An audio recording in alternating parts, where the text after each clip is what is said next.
काली और गोरी जुड़वा बेटी के लिए मां का प्यार। मेहमानों की भीड़ अमृता को घेरे हुए थी। उसकी गोद भराई चल रही थी, जहां उसकी एक सहेली प्रिया उसे कहती है, अरे वाह अमृता, तेरे चेहरे पर तो एकदम ब्राइडल दुल्हन जैसा निखार चढ़ा है। भाई तू है भी तो दूध जैसी गोरी चिट्टी सुंदर, और मैंने तो सुना है कि बच्चे बिल्कुल माँ पर जाते हैं। इसका मतलब तेरे आने वाले बच्चे भी दूध से सफेद होंगे। अपने गोरे रंग रूप का बखान सुनकर अमृता इतरा कर बोली, भगवान ने मुझे इतना सुंदर बनाया है, मुझे तो बस गोरी सी सुंदर सी बेटी चाहिए।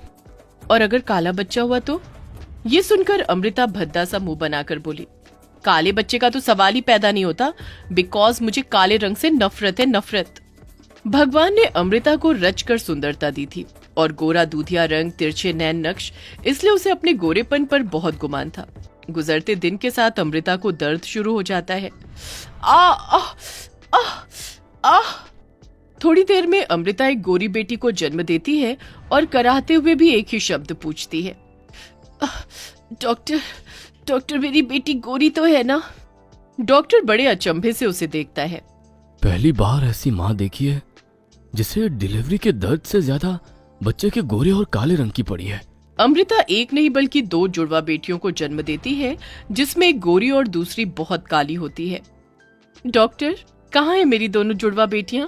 मैं उन्हें देखना चाहती हूँ। जी, ये रही आपकी बेटियां। गोरी बेटी को देखकर तो अमृता फूली न समाई, मगर अपनी काली बेटी को देखते ही उसने उसे गोद से झटक दिया। अमृता, पागल हो गई हो? अगर अभी मैंने संभाल ना लिया होता तो गुड़िया गिर जाती। नहीं नहीं, ये इतनी काली कलूटी मेरी बेटी नहीं हो सकती। ये तुम कैसी बातें कर रही हो अमृता? तुमने इसे जन्म दिया है और बच्चे चाहे काले हो या गोरे, माँ के लिए दोनों बराबर होते हैं। अपने पति आनंद के लाख समझाने पर भी अमृता अपनी काली बेटी को स्वीकार नहीं करती, जबकि सारा लाड प्यार वो अपनी गोरी बेटी पर जताती। अमृता ने अपनी गोरी बेटी को लाव्या नाम दिया, वहीं आनंद ने काली बेटी को सांझ नाम दिया। गुजरते वक्त के साथ दोनों 7 साल की हो गई। दोनों जुड़वा थी, इसलिए उनकी शक्ल भी मिलती जुलती थी। दोनों के बीच बड़ा प्यार था, साथ में स्कूल जाना, एक साथ खेलना कूदना, जिसे देखकर अमृता को चिढ़न होती। लाव्या, तुम अपने चेहरे पर क्या लगाती हो जो तुम्हारा चेहरा चांद की तरह चमकता है? देखो सांझ, माँ ने ये क्रीम पाउडर लाकर दिया है, मैं यही लगाती हूँ, लो तुम भी लगा लो। लाव्या ने जैसे ही क्रीम काली बहन को दिया, इतने में अमृता गुस्से में आकर क्रीम छीन लेती है और अपने मन की भड़ास निकालने लगती है। काली कलूटी बैगन लूटी, तुझे क्या लगता है री? तू मेरी बेटी की देखा देखी करके गोरी हो जाएगी? कभी नहीं, काली माई ही रहेगी। अपने प्रति अपनी माँ की कड़वाहट को देखकर सांझ बिलक बिलक कर रोने लगी। आप मुझसे इतनी नफरत क्यों करती हो? मैं भी तो आपकी बेटी हूँ।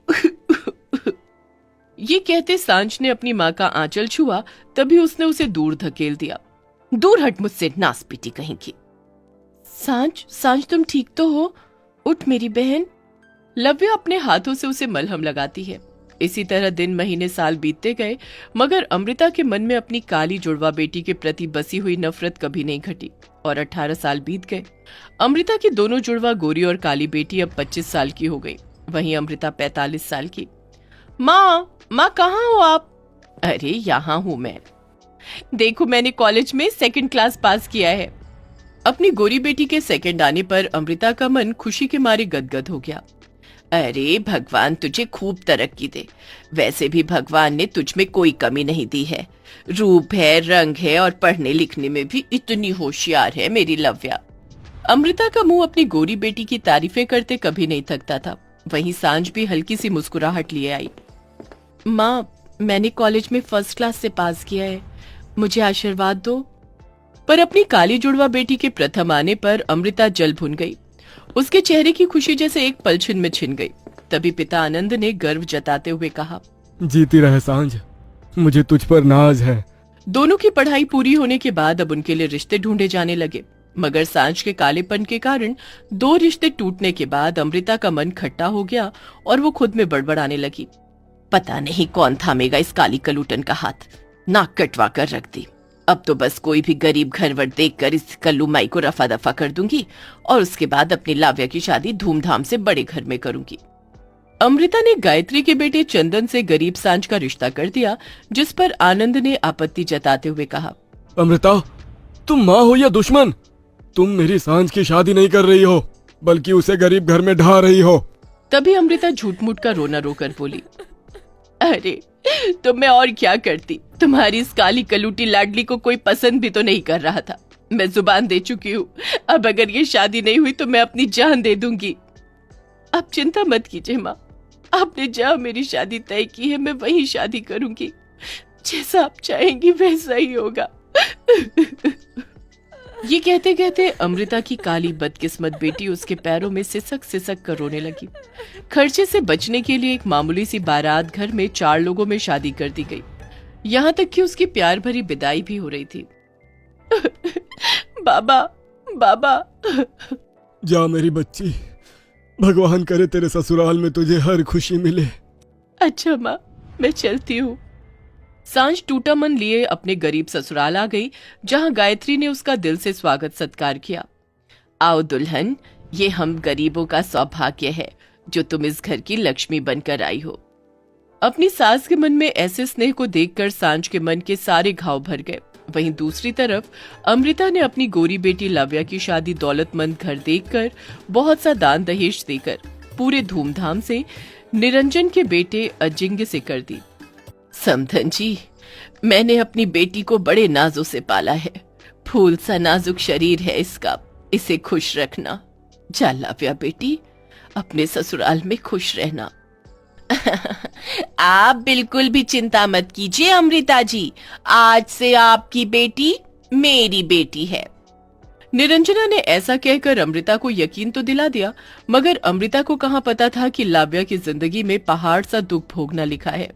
लाव्या हर लड़की की तरह आंखों में ढेरों सपने लेकर ससुराल चली जाती है, मगर शादी के अगले दिन से निरंजना अपनी बहू के साथ किसी नौकर से भी बदतर बर्ताव करने लगती है और झाड़ू मारकर उसे उठाती है।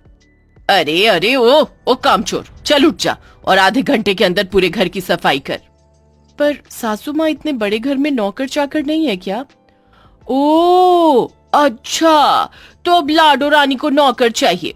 क्यों री, तू आसमान की हूर पर ही उतर कर आई है? चल जल्दी से सफाई कर, नहीं तो ये गोरी चमड़ी झाड़ झाड़ कर राख कर दूंगी। उसी दिन से लाव्या अपने ससुराल में डरी सहमी सी रहने लगी, तो वहीं सांझ अपने गरीब ससुराल में खुशियों भरी जिंदगी बिता रही थी। गुजरते दिन के साथ दोनों जुड़वा बहनें प्रेग्नेंट हो गई। अधिकतर काम करने की वजह से लाव्या एकदम कमजोर हो गई। अजिंक्य, मैं माँ बनने वाली हूँ और तुम पापा। तो क्या करूं? नाचूं? हाँ, तुम क्या दुनिया की पहली औरत हो जो बच्चा पैदा करोगी? तभी निरंजना ने अपनी बहू को धमकाते हुए कहा, कान खोलकर सुन ले बहुरानी, होगी तू अपने घर की राजकुमारी, पर ये तेरा ससुराल है और जरा भी ये मत सोचना कि तू प्रेग्नेंट है तो मैं घर में नौकर रखूंगी। सब कुछ तुझे ही करना पड़ेगा। आज तो चूल्हे से कुछ ज्यादा ही धुआं उठ रहा है। अरे बहू, मैं खाना बनाती हूँ, देख तुझे धुआं लग रहा है। ये तेरे और तेरे होने वाले बच्चे के लिए बिल्कुल भी ठीक नहीं। गायत्री अपनी बहू को हटाकर खुद चूल्हा फूंकने लगती है। तभी चंदन सर से पांव तक मिट्टी में सना हुआ गमछे में इमली और कैरी लेकर आता है। ये लो सांझ, तुम्हें कैरी खाने का मन कर रहा था ना? देखो, मैं तुम्हारे लिए ले आया हूँ और ये गरम गरम जलेबी भी छनवा कर लाया हूँ। शुक्रिया चंदन जी। वहीं लाव्या की सास और पति उसे मार पीट कर भगा देते हैं। लाव्या, मेरी बच्ची, ये सब क्या है? क्या हुआ है? वो अपनी माँ को रोते हुए सारी बात बताती है। माँ, तुमने मेरी शादी अमीर घर में की, मगर फिर भी तुम्हारी बेटी आज सुखी नहीं है, क्योंकि जो दुख तुमने मेरी जुड़वा बहन को इस घर में दिए, शायद ये उसी की बददुआ है जो तुम्हारी इस बेटी को इस तरह से मिल रही है कि मैं दुख झेल रही हूँ। अपनी बेटी की बात सुनकर अमृता अपनी करनी को सोचने लगती है और सांझ को सम्मान के साथ उसके ससुराल लेने जाती है। समधन जी, मैं अपनी बेटी को लेने आई हूँ। हमारे यहाँ बेटी का पहला बच्चा उसके मायके में होता है। ये सुनकर सांझ रो पड़ती है। माँ, घर चल बेटी, तेरी माँ तुझे लेने आई है। अमृता अपनी दोनों बेटियों की एक समान देखभाल करती है और सांझ को खूब प्यार देती है। वहीं थोड़े दिन बाद निरंजना को अपनी गलतियों का एहसास हो जाता है और वो भी लाव्या को इज्जत के साथ लेकर जाती है।